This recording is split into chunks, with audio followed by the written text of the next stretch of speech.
오늘은 선약 31번째 시간입니다. 비빌 언덕의 축복이란 제목으로 말씀의 은혜를 나누겠습니다. 어려서 저희 가정이 그렇게 넉넉하지 못했기 때문에 어린 나이였지만 저도 그 사정을 모르지 않기에 항상 돈 쓰기를 주저할 때가 많았습니다. 학교 앞에서 떡볶이나 오뎅 한번 제대로 사 먹어 본 적이 없고 용돈을 주시면 돈 필요한 일 없다면서 돌려드린 적도 많이 있었습니다. 괜찮죠? 예. 심지어 학교 준비물 사야 되는데 너무 비싸다 싶으면 안 사가기도 했습니다. 그래서 학교에서 혼나는 일도 있었죠. 부모님이 돈 없다고 뭘 안 해주신 건 아닌데 제 딴에 그랬던 거죠. 갖고 싶은 것도 많고 놀고 싶은 것도 많았지만 제 마음을 쉽게 접을 때가 많이 있었습니다. 엄마 아빠 저 고생해서 돈 버시는데 돈 달라고 하는 게 그렇게 죄송하더라고요. 멋지죠?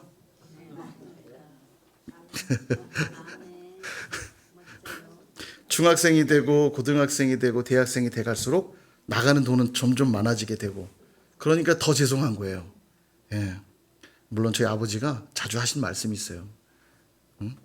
너 때문에 이 고생한다. 여러분 사실 그게 무슨 의미인지는 우리 알잖아요. 근데 어렸을 때는 그 말이 또 왜 이렇게 아프게 들리는지 몰라요. 누가 나 달랬나? 이러면서 어쨌든 저 때문에 돈이 많이 나가는 게 그렇게 죄송하더라고요. 근데 그때마다 어머니가 하시는 말씀이 있었습니다. 비빌 언덕이 있을 때 비비는 거라고. 그 말은 이제 부모님이 너의 비빌 언덕이다 이런 의미이고 나는 굶어서라도 너희들은 굶게 하지 않겠다는 부모님의 고백이죠. 후에 이제 결혼을 하고 자녀를 낳고 이제 제가 가정을 꾸려가게 되니까 알겠더라고요. 비빌 언덕이 있다는 것이 얼마나 감사한 일인지. 지금도 부모님은 제겐 비빌 언덕인 것 같아요. 지금도 늘 저를 위해 기도해 주시고 또 찾아뵐 때마다 우리 손주들에게 당신들에게 넉넉하지 않으신데 용돈도 주시고 저희 가정에도 한 번씩 이렇게 도와주시고 지금까지도 비빌 언덕이 되어주시는 것 같아요. 얼마나 감사한지. 그리고 이제는 또 비빌 언덕이 되어 주어야 될 위치에 있는 제가 비빌 언덕이 되어준다는 게 얼마나 귀한 희생이고 섬김인지를 알겠더라고요. 여러분 땅을 분배받지 못한 7지파가 있었습니다. 그죠? 그래서 나가서 그려오라 이렇게 말했고 그려온 걸 가지고 제비 뽑아 분배를 해주는데 첫 번째로 봤던 지파가 베냐민이었습니다. 그리고 이제 오늘 본문에서 두 번째 지파 시므온 지파의 분배를 보게 되는데 시므온 지파의 분배는 조금 독특합니다.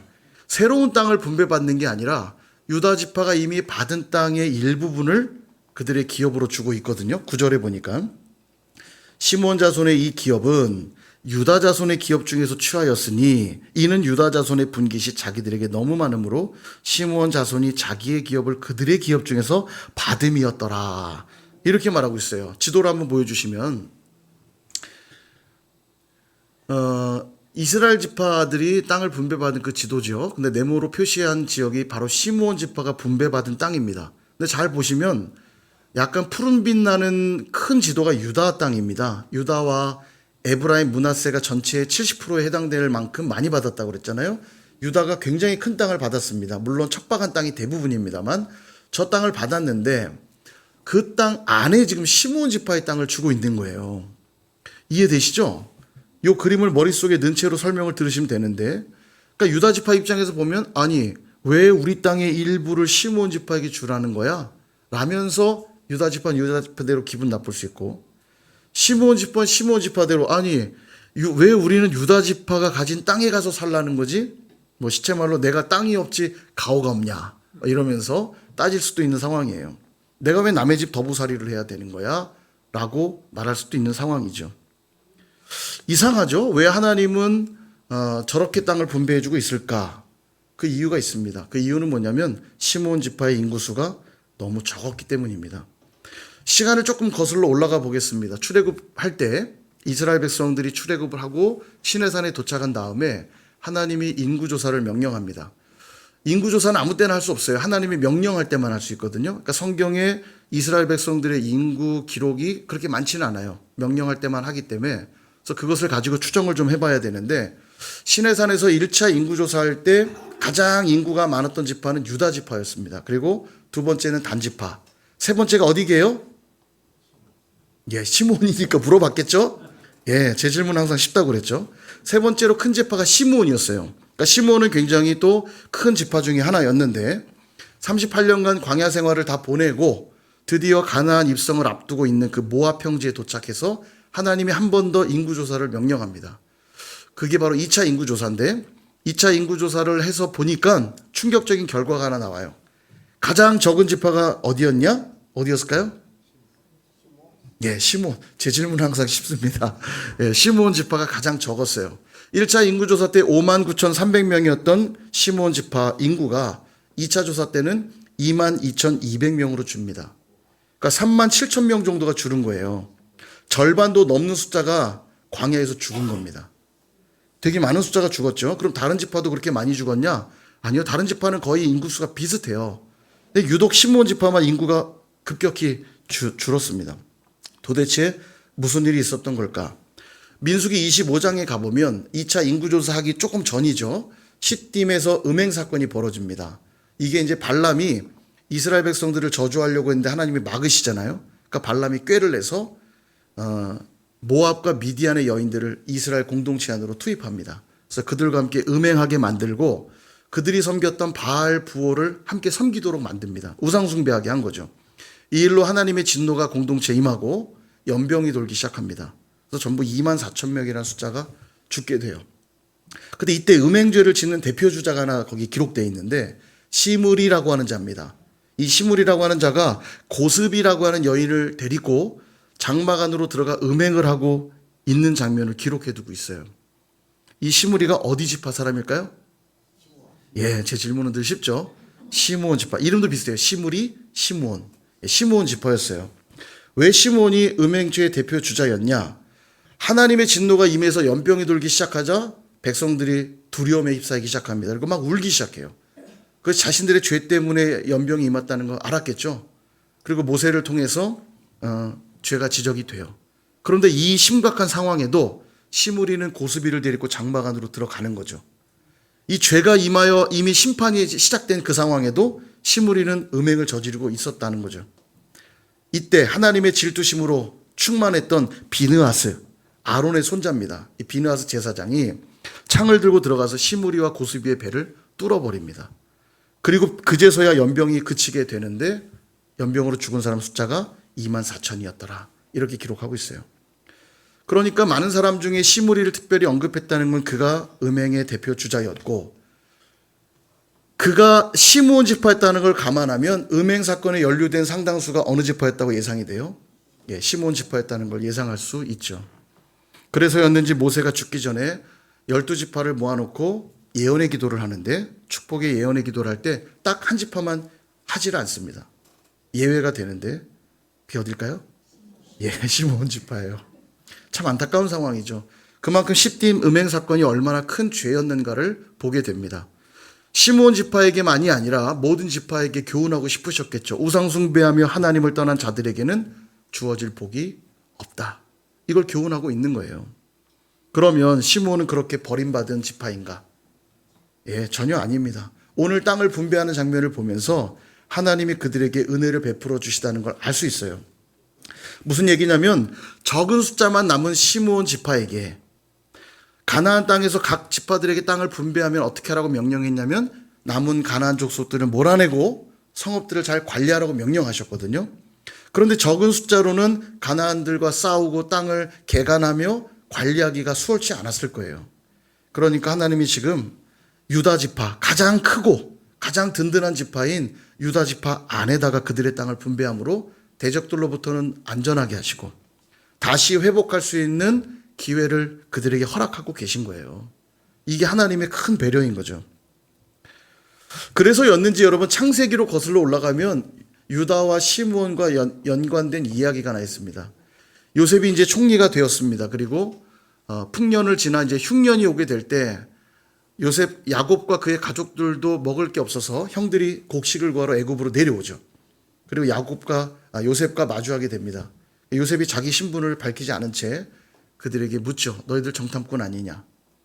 그러자 우리 정탐꾼 정말 아닙니다. 우리는 12형제가 있고 오래전에 동생 하나는 죽었고 막내는 지금 아버지랑 같이 있어서 우리가 왔다. 그랬더니 믿을 수 없다. 너희들이 정말 12형제인지 난 믿을 수 없다. 그래서 그들을 옥에 가둡니다. 3일 동안 옥에 가둬둔 다음에 그들에게 말하기를 너희들이 혹시 그 막내 동생을 데려온다면 정탐꾼이 아니라 너희들이 정말 곡식을 구하러 왔다는 걸 내가 인정해 줄 테니 돌아가서 동생을 데려와라. 그러나 담보로 한 명을 남겨두고 가라면서 시므온을 옥에 가둬둡니다. 여러분, 요셉이 시므온을 가뒀다는 데 좀 의미가 있어요. 성경엔 기록은 없지만 아마도 요셉이 미워서 이제 죽이려고 했잖아요. 죽이려고 했던 걸 유다가 야, 죽이지 말고 차라리 우리 팔아서 보내자. 죽이지 말자고 했던 게 사실 유다였는데 그때 죽이자고 했던 사람이 아마 시므온일 거라고 예상이 됩니다. 요셉이 아마 그때 감정이 있지 않았을까. 시므온만 남겨두고 보내요. 그러니까 시므온 혼자 감옥 생활을 하고 있는 거죠. 그리고 돌아와서 그 모든 상황들을 말씀을 드리고 아버지에게 베냐민을 내어달라 부탁합니다. 베냐민을 데려가야 시므온도 구해올 수 있고 시므온 형도 구해올 수 있고 또 곡식도 구해올 수 있으니 베냐민을 내주십시오. 이야기하자 안 된다. 너희들 예전에는 우리 아들 요셉을 잡아먹더니 이제는 막내 베냐민까지 너희들이 지금 잡아먹게 할 셈이냐? 안 된다. 강력하게 반대해요. 근데 어떻게 해요? 시므온은 시므온대로 구해와야 되고 곡식은 곡식대로 얻어와야 되는데 이때 나서서 아버지를 설득했던 사람이 유다였습니다. 유다가 자기의 이름을 걸고 가족을 걸고 모든 걸 걸고 반드시 책임지고 베냐민을 데리고 돌아오겠습니다. 양식도 가지고 돌아오겠습니다. 시므온 형도 데려오겠습니다. 얘기하는 거죠.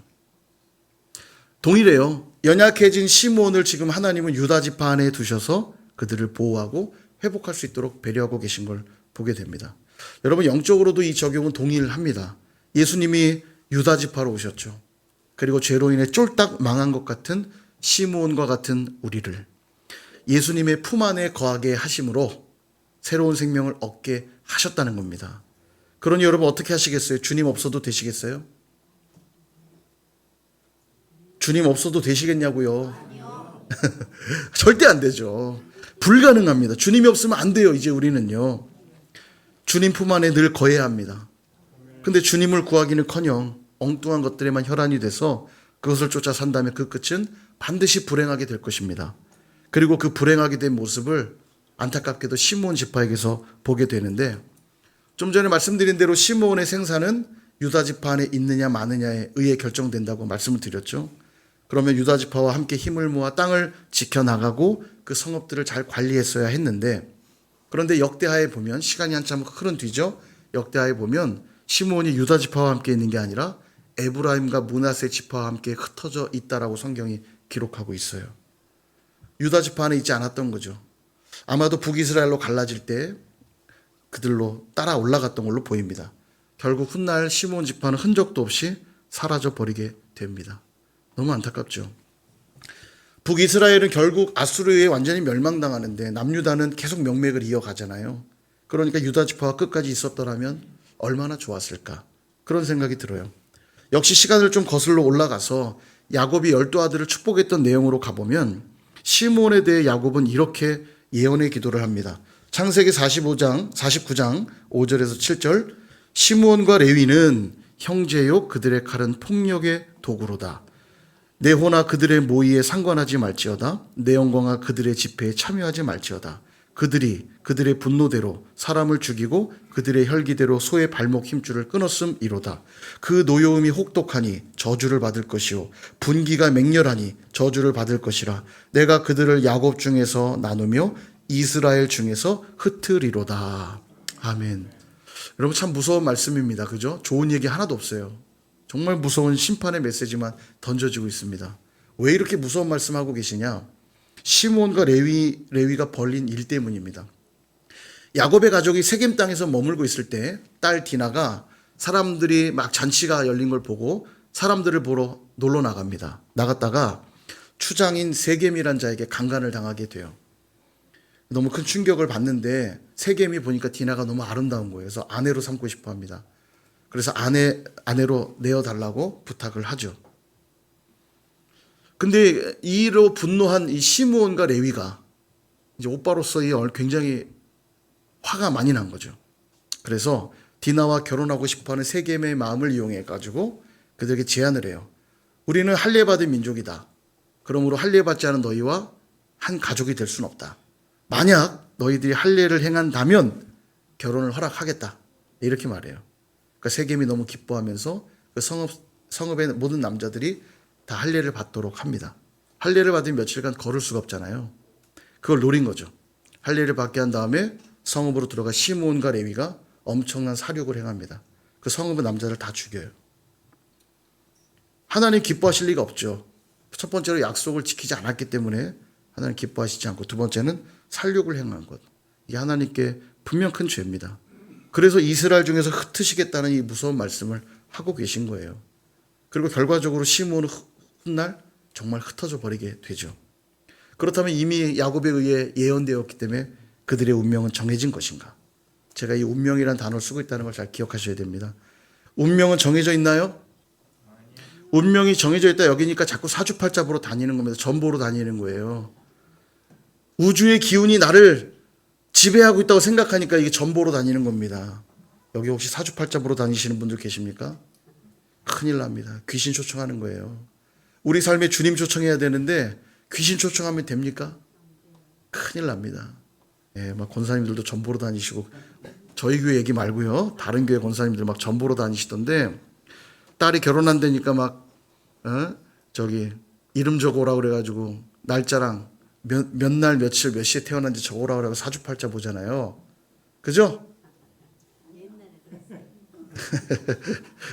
그러시면 안 돼요. 우리의 운명은 정해져 있지 않습니다. 신앙은 운명론 같은 게 아니에요. 앞서 시므온과 함께 동일한 예언의 말씀을 들었던 사람이 누구죠? 레위죠. 시므온과 레위를 향해 똑같이 지금 기도를 한 거거든요. 레위의 이 분노와 잔인함도 시므온과 다르지 않았습니다. 그런데 레위 지파의 삶은 좀 달랐어요. 출애굽기 32장을 보면 모세가 시내산에 올라가서 하나님께 율법을 받으러 올라간 동안 백성들이 아론을 앞세워서 금송아지를 만들고 우상 숭배를 시작합니다. 이로 인해 하나님이 대노하세요. 사실 그 전에 이미 십계명을 주시면서 언약을 맺었기 때문에 이것은 언약을 파괴하는 행위죠. 십계명 1계명 뭡니까? 다른 신을 내게 있게 말치며. 2계명 뭡니까? 우상을 만들지도 말고 섬기지도 말라. 신우망한부 다 까먹으셨어요? 신우망한부, 그죠? 이게 하나님과 맺은 언약의 내용이거든요. 불과 얼마 되지 않았는데 금송아지 만들어 놓고 저 금송아지가 우리 여호와다 이러면서 막 예배를 했단 말이에요. 그러니까 언약을 깨뜨리는 행위예요. 하나님이 대노하십니다. 네 백성들이 뭔 짓 하는지 가봐라. 나는 더 할 얘기가 없다. 모세가 내려와 보니까 난리가 난 거죠. 돌판을 다 깨뜨립니다. 언약이 파괴되었음을 보여주는 거예요. 그리고 그 죄에 대한 심판을 거행하는데 모세가 이런 말을 합니다. 여호와 편에 있는 자는 내게로 나오라. 그랬더니 누가 나왔게요? 이 레위 사람들이 전부 다 모세 앞으로 나옵니다. 그리고 모세와 함께 우상 숭배자들을 처형하는데 3,000명가량이 죽었다. 이렇게 성경은 기록하고 있어요. 뿐만 아니라 앞서 말씀드렸던 시딤 음행 사건도 마찬가지입니다. 연병이 일어나서 모두가 슬퍼하고 있기만 할 때 시므온 지파였던 시므리는 여전히 음행을 행하고 있었던 반면에 레위 지파로서 아론의 손자였던 비느하스는 하나님의 질투심으로 창을 들고 들어가 시므리와 고스비의 배를 뚫어버렸다고 했잖아요. 하나님 편에 서서 거룩한 행동을 거행한 겁니다. 하나님이 이를 얼마나 기뻐하셨던지 내가 너에게, 비느하스 너에게 평화의 언약을 주노라. 그렇게 말씀하세요. 사랑하는 여러분, 시므온도 또 레위도 엄중한 심판의 예언을 들었지만 그들의 가는 길은 달랐습니다. 죄로 번복되어서 진노가 임했을 때마다 시므온은 여전히 그 죄 지은 자리에 머물러 있었지만 레위 지파는 하나님 편에 서서 그 죄를 해결하는 역할을 담당했던 걸 보게 됩니다. 그 결과 시므온 지파는 결국 흩어진 아픔을 겪게 되지만 레위 지파는 하나님을 섬기는 지파로 크게 쓰임받게 되는 걸 보게 됩니다. 말하자면 레위 지파는 늘 하나님 안에 거하며 그분으로만 살아갔기 때문에 그런 일이 벌어진 거죠. 만약 시므온 지파도 붙여주신 유다 지파와 함께 거하며 그들과 동행했다면 유다와 함께 하나님의 섭리 속에서 그 삶을 이어갈 수 있었을 텐데 그 자리를 잘 사수하지 못했던 겁니다. 사랑하는 여러분, 오늘 저와 여러분들에게도 어느 자리에 설 것인가 우리 진지하게 생각하고 돌아보셔야 합니다.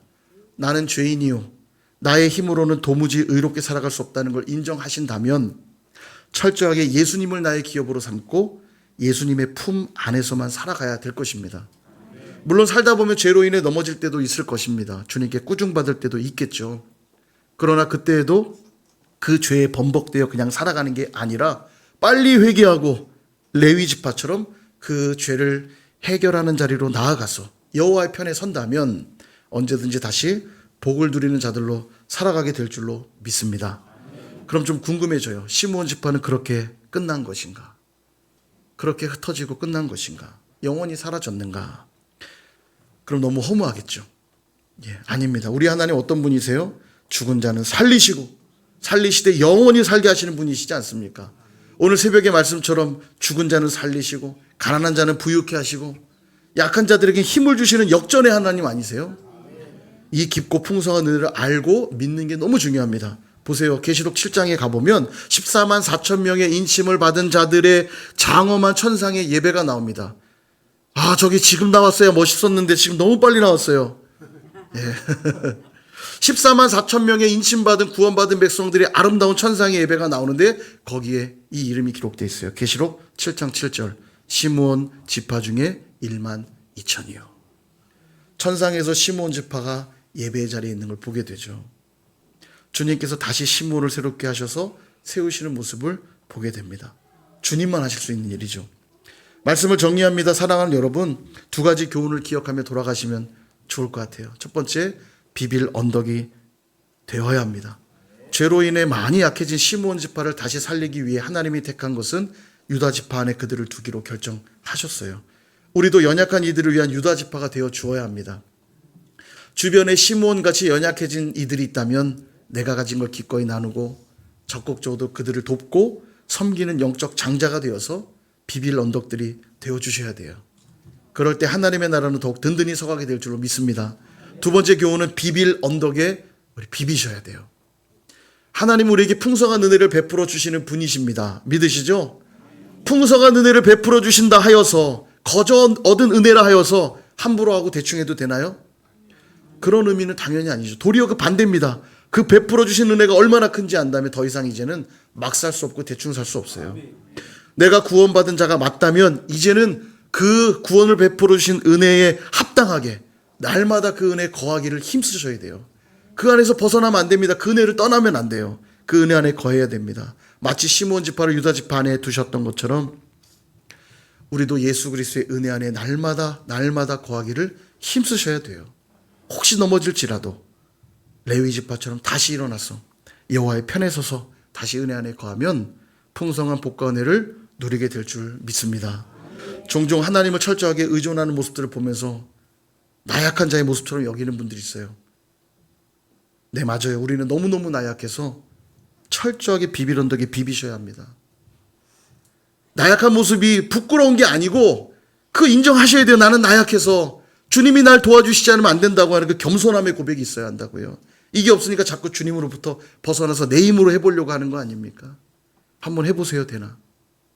또 실패하고 돌아올 뿐입니다. 돌아오면 다행이죠. 안 돌아오면 얼마나 고생합니까? 그렇게 비빌 언덕에 비빌 줄 아는 자들은 마지막 날 하나님의 나라를 기업으로 얻게 될 것이고 이 장엄한 천상의 예배의 자리에 참여하게 될 것이며 그곳에서 영원토록 주님과 함께 왕노릇하게 될 줄로 믿습니다. 그렇게 우리의 비빌 언덕 되어주시는 주님과 동행하며 그분 안에서 살아가시는 저와 여러분 다 되시기를 주님의 이름으로 축원합니다.